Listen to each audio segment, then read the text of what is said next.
Welcome everyone. I hope you are in good health. My name is Sujit and I will be your host for today. I have Isha with me to moderate the chat. Today, we bring to you a third session from HR Tech Integration Masterclass series. A quick recap about the first two sessions. We talked about seamless integration of learning management systems, learning experience platform, and other HR tools in our first session. Whereas in the second session, we focused on overcoming the challenges that one may encounter in making HR data ready for analytics in the second session. For today's session, how to automate candidate workflows using integration, we'll focus on understanding the integration scenarios between different talent acquisition platforms to automate candidate workflows. With that, let me move on to introduce our speakers for the event. The session will be delivered by two of our integration experts, Shweta Kulkarni and Mahesh Kumar Kharade. Hello. Hi everyone. Mahesh, as few of you may know, has been a speaker for all the webinars of this series. He possesses extensive core technology expertise in integrations. Shweta heads the delivery team at Harbinger and has a wide experience in product deliveries and managing integration projects. With that, let us begin with the session. Mahesh, over to you. Thank you, Sujit. Good morning and good evening, everyone. Before we start, let's go over the agenda for today's session. To start with, we'll quickly touch upon the overall hiring process and different platforms that are used during the process. Then we will go over different integration scenarios. In the latter part, Shweta will give us insights into actual solution. And at the end, we'll go over some of the integration best practices that we have been following while automating these different candidate workflows. So let's start with the hiring process. What I have on the screen is a typical hiring process that you can relate to, starting from posting a job to all the way to sort of onboarding the candidates into the organization. Interestingly, the process is quite straightforward, but almost every organization follows their own version of it. This process variation could be in the form of sequence or the actual number of steps or even the scope of every step that matters to them. ATS or HRIS, they are able to sort of support variations with respect to the number of steps and sequence and so on, which are quite simpler to handle, but no single recruitment platform can handle variation in terms of the scope of each step. What I mean by the scope of each step, let's take a closer look and see what exactly it leads to.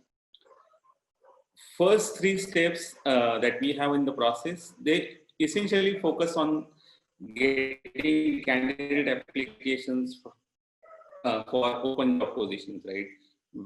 And though the ATS can have candidate pools, the best candidate sources are usually outside the scope of the ATS. To advertise jobs and to source the candidates, ATS depends primarily on the external platforms like job boards, social media sites, company career sites, employee referrals, and so on. Next three steps focus on assessing the candidate's eligibility for the job, as well as their assessing their skill set and some of the other checks with respect to the compliance needs.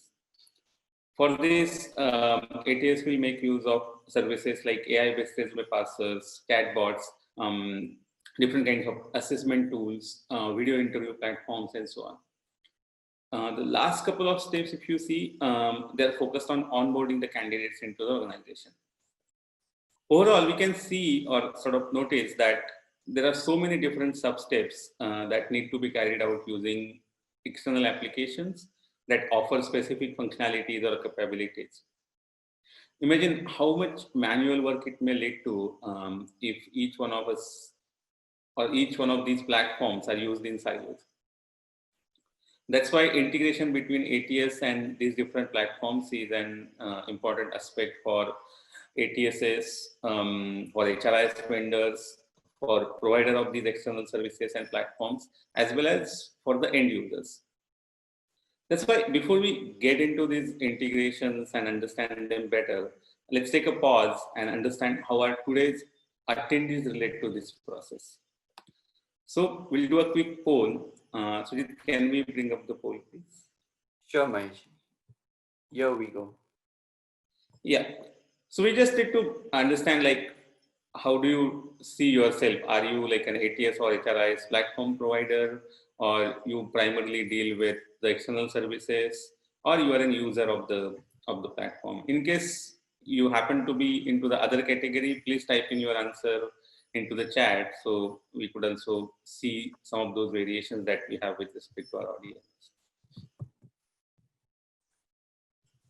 Yes, we have started receiving the votes, and almost 70% of participants have voted. We'll wait for 10 more seconds.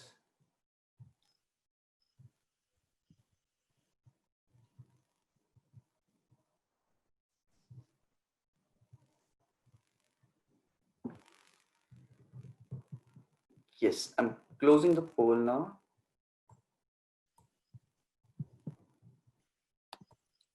Sharing the results. Yes. So if we look at the results, we can easily see that apart from the ATS, we have like probably most of us into other three categories, but overall, at least all of us are able to sort of relate with the overall process and the need for integration, right? So when we talk about integration,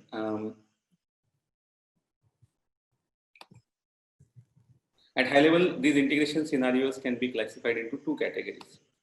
First one is to integrate external services and platforms with the ATSs. And the second is to integrate ATS or HRIS with external platforms or services. Now you might be thinking, what is the difference, right? How does it really matter if you integrate external platform with ATS or vice versa? Trust me, there is a difference. So let's jump into it and take a closer look at those key differences. First scenario is about integrating external services or platforms with the ATS and HRIS. For example, say integration of background check platform with a number of ATSs like iSIMS, Taleo, Workday, and so on. So here we can see a need for background check platform that need to integrate with almost every ATS that their end customers are using. Based on the customer base, it can be combination of standalone ATS or industry-specific ATS, and even an HRIS platform offering ATS module into it. For integration, as we know, there are multiple options that they can use, but most commonly used approaches are making use of point-to-point connectors or use the turnkey solutions. Point-to-point approach is used when there is need to keep, like when you need to add one integration at a time, and you have some flexibility with respect to the implementation window when you work with your end customers.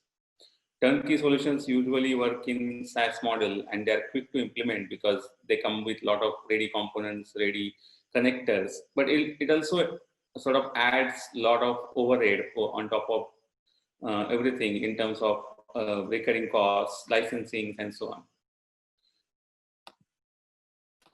Irrespective of these variations in the need and the approaches, there are some common challenges that the platform or service providers face. The first is the wide number of ATSs to integrate with. And this primarily is driven by the customer demand, because based on how your customer base sort of uses different ATSs, you end up supporting all of those, right? Even based on that approach, time to add new integration varies. Even at times, we end up developing multiple integrations at time.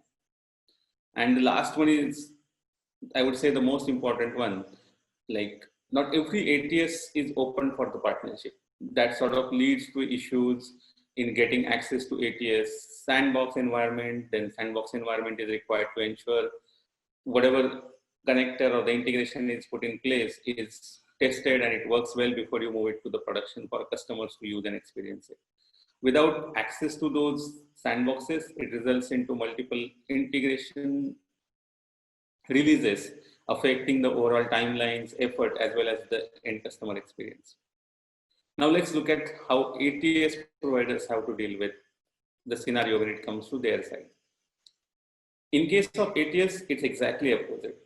ATS need to enable integration with all kinds of platforms like job boards, assessment engines, background checks, and many other. Even integration approach followed here is different. Most of the ATSs choose to go with open or public API way. Using this option, all the key elements and the operations are made available to the external applications or the platforms using APIs. Here, the responsibility of integrating with these external applications and platforms is with the external service vendor. Another approach is to make use of the marketplace model. Now, this is more standard approach and it brings more control over different aspects of integration like access control, usage control, data protection, and many more. While doing this, ATS vendors also face certain challenges. And the first one is like the issue that they face is about variation in data requirement. This is primarily due to the different kinds of platforms and each one of them having unique data requirements. As ATSs fulfill this data requirement that is coming from these different service providers and the application providers, they also need to keep tab on different data privacy constraints and the compliance requirements that they are bound to. ATS being primary source of the user and candidate information, the API design need to factor in the access control. They also need to ensure if they are exposing only the necessary data elements and with the appropriate provisions and so on. So as we understand both these sides, now let's take this discussion forward by understanding how we can overcome some of these challenges and make life easy for everyone. In the context of today's webinar, we plan to focus more on the integrations done by external services or platforms with the ATS and HRIS platform. So take us through one of such integration case study and understand how it's done. I request Shweta to take over and sort of walk us through the case study. Shweta, over to you. Thank you, Mahesh. So let's begin with looking at the video of a leading platform provider for reference check platform. And let's have a look on what was the need of integrating their reference check platform with various ATSs, what solution we created, and what benefit they and their end customers got.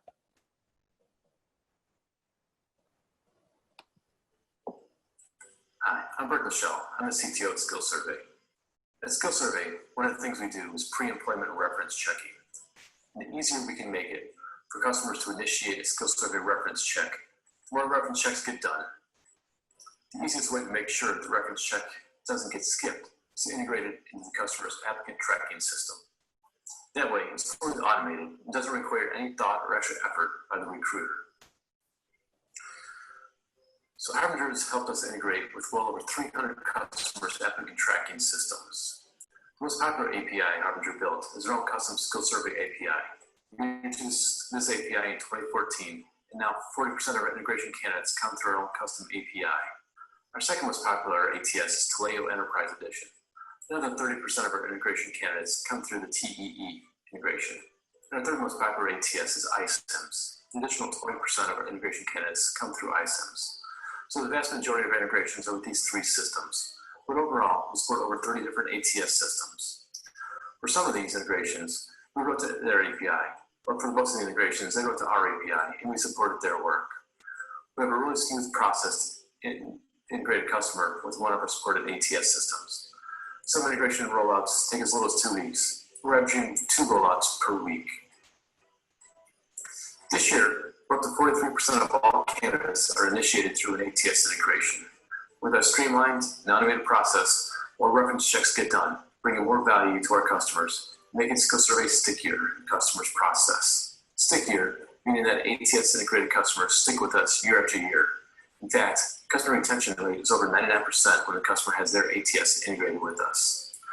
One of my favorite compliments, we've heard it several times, so when customers say that the ATS integration process at SkillSurvey is the best integration they've ever done. We've been told repeatedly that our documentation and our process and our technology makes the project the smoothest they've ever seen. Great. So that sets the background of the use case. So we will dive more deeper into the solution that we created for them. So as soon as a candidate enters into applicant tracking system and gets ready for the reference check process, we have written a connector that pulls the data from ATS and pushes the candidate details into the reference check system. So the event that is marked in orange exchanges data from ATS to the reference check system. Then recruiter is able to track all the progress and event updates in the system. Candidate is able to add the reference, sends the survey out. Then references can accept their request, answer the surveys, and submit the form back. All the events that are marked in blue continuously sends the updates to the ATS on what the progress on the candidate is happening. So while this entire process is on, the ATS is continuously updated on what process the candidate is in and where the reference check process is in. Let's talk more about the mechanism of data sync that happens between these systems. So if a ATS implements a webhook, then we have implemented real-time sync APIs using which the data between the systems gets synced real time. That means as soon as the candidate gets ready for a reference check process in an ATS, then it shows up in the reference check platform. The other area is if suppose the ATS is not supporting real-time sync, then we have implemented a periodic pull. What it means is we have written a scheduler that on a regular interval polls the ATS for the data. And this, of course, the interval is customizable and configurable. You can change it as per the requirement. But in this mechanism, the data is not synced real time. The data gets updated only after the when the scheduler is run. So let's take a look at example on how this is implemented. So in front of you, you can see a dashboard of the reference check platform. This is a recruiter view wherein recruiter is able to see all the candidates along with its statuses. So the bottom 4 candidates are yet to launch their surveys, and the top candidate, the recruiter is waiting for the person to actually finalize the survey. So its reference check process is complete. Now we will take a look at the ATS view, wherein inside the ATS, the recruiter can see a reference check tab, and inside this tab, post the reference check is complete, a feedback report is available, and recruiter can directly view the report from the ATS itself without having to log out of this system and log in to the reference check platform. In the third view, we will see that the recruiter is able to see a workflow timeline per candidate. So whenever the reference check process was happening, the platform was sending continuous updates to the ATS, and ATS has maintained that data, and which has appeared here as a workflow timeline. So recruiter can look at this data and can figure out when the candidate got created, when the survey was launched, the interim updates, and when the survey got completed. So using this entire workflow, you can see that the life of the recruiter has really become a lot easier, and it has significantly improved the entire user experience for recruiter. And with these connectors in place, this entire reference check process can be triggered behind the scenes without recruiter having to initiate any of the manual tasks. I also want to highlight that we have made this entire connector configuration reusable. So we have implemented this configuration interface which admin can use to select the ATS and customize it for a particular end customer. As you saw, Burke said that we have implemented 30 ATS integrations and supported over 300 customers. this interface could be used to select one of those 30 ATS, which appears in the branding drop down, and the admin can actually put up all the company information along with the API authentication information, and the connector is all set. The integration can be enabled or disabled using this interface. Additionally, these parameters are kind of varies per ATS. So the connectors that we have designed handles all those variations very seamlessly. With this, I would like to hand it back to Mahesh, who will take us through some of the best practices that we should keep in mind while we design our connectors. Thank you. Thank you, Shweta, for a very detailed walkthrough of the integration scenario and the strategy that we have followed. I'm always amazed by what we have achieved in this particular case. We heard both Perk and Shweta talk about automating workflows for 300 plus customers across 30 different ATSs. And that too, with each integration needing rollout time of like between week to 2 weeks timeline, right? That's what like I feel is incredible. And this definitely proves that if done correctly, it's very much possible to have these integrations in place, both at scale as well as the speed that you need. I think over the last 20 odd minutes, we have touched upon different aspects of how to do it right. Let's recap some of those best practices in the last segment of today's session. So the first one is the selection of right integration model. In a way, that's where it plays a vital role in how quickly you can scale your integrations beyond few ATSs. This is where one need to pick the integration model from different options that are available and not really depend on, so you should pick your integration model upfront and not really depend on letting it let it evolve over time. Next one is the modular architecture. By having well-designed components for your connector, it always helps in reusing these components for future integrations. For example, first step of any integration is to handle API authentication. Now for API authentication, there exists 2 or 3 commonly used mechanisms. So while designing the connector, if you ensure to have a well-defined authentication component in place, it can be always reused when any other ATS you plan to integrate in future makes use of that same mechanism. Then comes the light middleware aspect. In the beginning, we discussed about data protection and security aspect, right? Any HR application, be it ATS, HRIS, or an external platform provider, I think they are pretty solid with respect to handling data privacy and protection policies within their boundaries. So when we design a connector between such applications, it's always recommended not to store any of the data in the scope of this connector or the integration. We can let both ends worry about the data by letting connector function more like a lightweight middleware responsible only for the data exchange. Next 3 points I want to discuss are directly related to the scalability and speed aspect of any integration strategy. API and schema mapping deals with the variation at data level.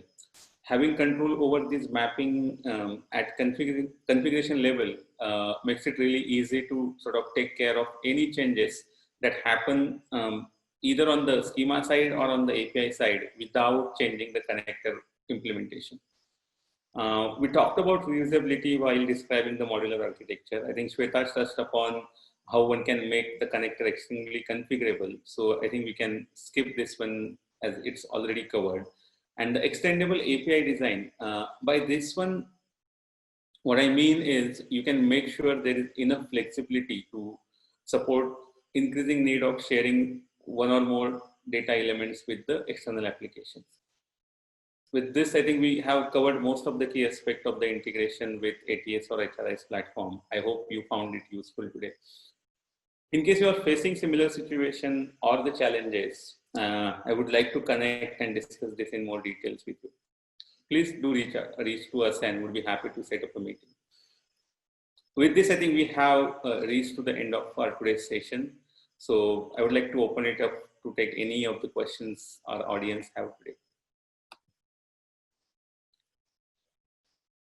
As my team is checking for those questions, let me make a quick announcement about the next session in this series. The next webinar for our HR Tech Integration Masterclass is planned on 1st of July at 10 a.m. Pacific. If you check your chat window, you'll find a link to register for it. Please register to join us to discuss how to expand your recruitment database with job board integrations. So yeah, I think we looked at the job board integration at the beginning as well. So now we will be doing a follow-up session where we'll just focus on that one integration and do a deeper dive. So do join us. Sujit, Kumudini, we are open for questions. Thanks, Mahesh. So we have our first question. I think this is for Shweta, wherein the question is, in your example, why one of the ATS is not showing reference check statuses like other, and how do your connector know to send status or not to certain ATS? Yeah. So usually all the ATSs supports integration, but the way that they support the status updates is different. So some of the ATS only support the latest status. So the previous status gets overridden by the next status that comes in. And there are some ATSs that can maintain the history and can support multiple statuses that can come from the platform. So that's where I took two examples wherein the first one had only a latest status and the next one had various statuses which reached at various times. And while we design the connectors, we kind of study their APIs and we know that how they handle status updates differently. And with that, we usually design it in a way that connector knows that for which kind of a ATS, what kind of a status poll needs to be done. Thank you, Shweta. Our next question is it possible to change the integration model after having bunch of integrations in place? Yeah, I'll take this one. So I think in one of the best practice that we just discussed, I briefly mentioned that it's always good to select your model at the beginning. But I think it's, I mean, though we say that that's how it should happen, it may not be practically possible. By looking at the current set of requirements, we end up choosing a particular model and then we see a need to switch it. So your question is very valid and we have came across this, I think, few times in the past. And the short answer is yes, you can definitely change your integration model as you find certain issues or a need to do that. The only thing is now how you migrate your existing integrations into the new model. So that's where you have to then think a little, I would say, in details to understand how that can be done. But yes, you can definitely change your integration model even though you are in between the, or sort of already having few integrations in place. Great. Our next question from Franco over chat is, have you handled scenario where there are thresholds set on API calls? Can you repeat the question, please? Sure, Manish. So the question from Franco is, have you handled scenario where there are thresholds set on API calls? Yes, absolutely. So this usually comes into the picture when there is a marketplace-based integrations, or some of the ATSs also do this, where usually there would be the threshold on with respect to how many API calls you can make in a minute's time, or in a day, or in a month as well. So usually this affects the need in case you have a scenario where you have to sort of pull data for the in a bulk, where if you are enabling your connector for the first time, then that's where you're making more number of API calls. But and these thresholds sort of limit how your connector can handle it. So we have handled it where we have set the process in connector where if it is not possible to increase the threshold, then let connector keep track of how many API calls are done, and then schedule the next set of calls in the next day. You also need to prioritize which API calls need to happen immediately, which can be sort of done at a lower priority, and so on. So yes, this is a very common scenario, and we have handled it multiple times. Thanks, Manish. One question from Rasika is, what exactly you mean by mapping APIs and schema? Can you elaborate? Sure.